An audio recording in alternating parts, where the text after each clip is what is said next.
Hello guys, welcome back to our channel. तो आज हम इस वीडियो में बात करने वाले हैं। आप इसके अंदर दो टॉपिक ले सकते हो। या तो आप कह लो हम लिपिड सॉल्युबल वाले ड्रग्स की बात करने वाले हैं, या फिर आप कह लो हम एट्रोपिन पॉइजनिंग के बारे में बात करने वाले हैं। तो टाइमर चलिए चालू कर देते हैं। तो इस वीडियो में हम लोग बात करने वाले हैं किसके बारे में? एट्रोपिन पॉइजनिंग क्यों हो जाता है, बताइए। अब आप क्या थे, डॉक्टर थे, आपने एट्रोपिन ज्यादा डोज में दे दिया है, क्या हो गया? एट्रोपिन पॉइजनिंग किसी भी कारण से हो सकता है। एट्रोपिन पॉइजनिंग, एट्रोपिन ज्यादा हो गया है।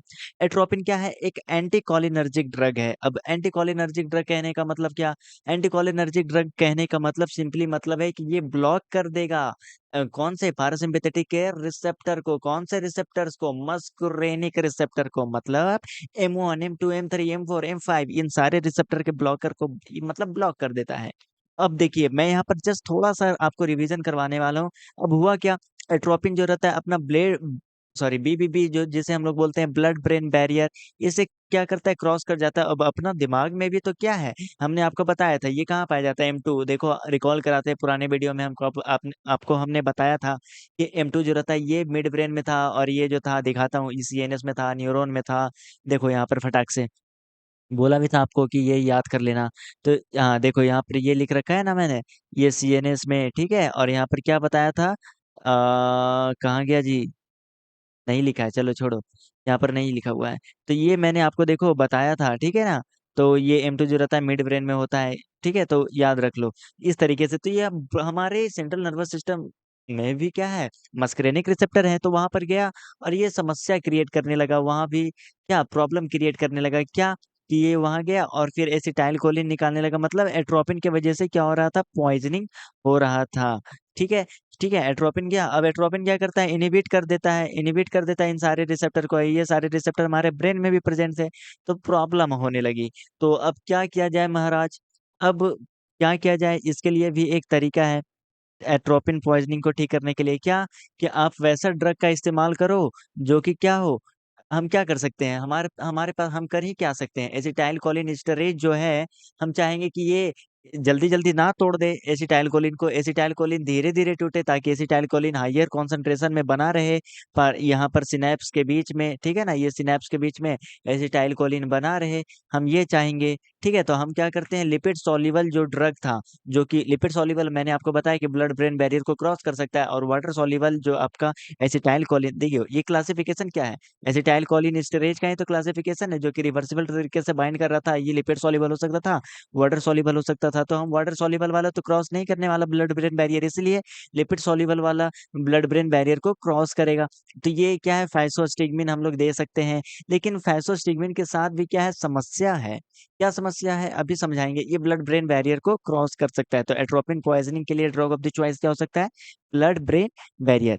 ठीक है, एट्रोपिन पॉइजनिंग, एट्रोपिन पॉइजनिंग क्या होता है, ये बात आपको समझ में आ रहा है ना। मतलब एट्रोपिन का कॉन्सेंट्रेशन ज्यादा है। पॉइजनिंग किसी भी सब्सटेंस का कैसे हो जाता है? उसका जरूरत से ज्यादा कॉन्सेंट्रेशन दे दोगे तो पॉइजनिंग हो जाता है ना। तो ये पॉइजनिंग हो गया। अब इसका काम क्या है, मस्कुलेनिक रिसेप्टर को ब्लॉक कर दिया, ब्रेन में भी ब्लॉक कर दिया। अब जरा तुम ही जरा नहीं नहीं तुम एक बात सोच के बताओ, M1 रिसेप्टर कहाँ पाया जा रहा था, बताओ। M1 रिसेप्टर जो था आपका स्टोमक में पाया जा रहा था, देखो। अब ये यहाँ पर क्या कर देंगे, ब्लॉक कर देंगे, तो ACL, ठीक है ना, ACL का क्या हो जाएगा, ये सब सिक्रीशन वगैरह क्या हो जाएंगे, कम निकलेंगे, आंसू कम निकलेगा। ये सब समझ में आ रहा है ना। देखो, लैक्रिमेशन ग्लैंड है, ग्लैंड ही तो है। सेलिवेशन क्या है, ग्लैंड, सेलिवरी ग्लैंड। लैक्रिमेशन, ठीक है। फिर ब्रोंको कॉन्स्ट्रिक्शन, ये सारी प्रॉब्लम। तो एट्रोपिन, अभी हम लोग क्या है, मस्क्रेनिक एंटागोनिस्ट के बारे में भी बात करेंगे, ठीक है ना। ध्यान से समझिए। हम लोग एट्रोपिन के बारे में किसी और वीडियो में अच्छा से बात करेंगे, लेकिन यहाँ पर आप समझ में आ रहा है ना कि इसको ठीक करने का तरीका क्या है, कि हम लोग क्या कुछ ऐसा ड्रग दे देते हैं जिसका नाम क्या है, वाटर, ठीक है, फाइसो स्टिग्मिन।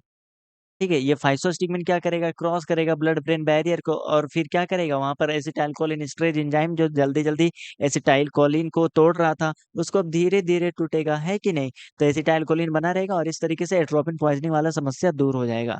ठीक है, और यहाँ पर, ठीक है, एट्रोपिन पॉइजनिंग ये हो गया। ठीक है, अब नेक्स्ट क्या मैं इसी वीडियो में कंटिन्यू कर दूं? चलो वीडियो को करते हैं यहीं पर समाप्त, एट्रोपिन पॉइजनिंग के बारे में। नोट्स उतना कुछ ज्यादा है नहीं, 5 मिनट का वीडियो है। वीडियो पसंद आया हो तो लाइक कर दें, शेयर कर दें, सब्सक्राइब कर दें। कॉन्सेप्ट्स बिल्ड होने चाहिए जो कि मैं आपको बना रहा हूँ, कि लिपिड सॉल्युबल होते हैं कैसे, फैसोस्टिग्मिन ये ब्लड ब्रेन बैरियर को क्रॉस कर सकता है, और फिर वहां पर जाने के बाद एसिटाइल कोलिन एस्टरेज जो एंजाइम था उसका इनहिबिशन करेगा, जिससे वो एसिटाइलकोलिन ज़्यादा देर तक बना रहेगा सिनैप्स के बीच में और फिर इस तरीके से समस्या का निवारण हो जाएगा। तो वीडियो को करते हैं यहीं पर समाप्त, मिलेंगे हम आपसे अगले वीडियो में और अगले वीडियो में हम आपको बहुत अच्छी तरीके से समझाने वाले हैं इसके बारे में। देखिए, आप इस वीडियो को क्या कर लो, आप लिपिड सॉल्युबल पार्ट 1 भी कर सकते हो, लिपिड सॉल्युबल पार्ट 1 भी कर लो, या फिर आप एट्रोपिन पॉइजनिंग हेडिंग जो लिखना है लिख लो। एट्रोपिन पॉइजनिंग मैंने आपको समझा दिया और ड्रग ऑफ द चॉइस बता दिया। ठीक है, अगले वीडियो में हम आपसे मिलेंगे और उसके बारे में आपसे बात करेंगे कि डिमेंशिया के बारे में, मेमोरी लॉस वगैरह के बारे में। वीडियो को करते हैं यहीं पर समाप्त, मिलेंगे हम आपसे अगले वीडियो में। Thanks for watching this video. और वीडियो पसंद आया हो तो लाइक कर दे, शेयर कर दे, सब्सक्राइब कर दें। धन्यवाद।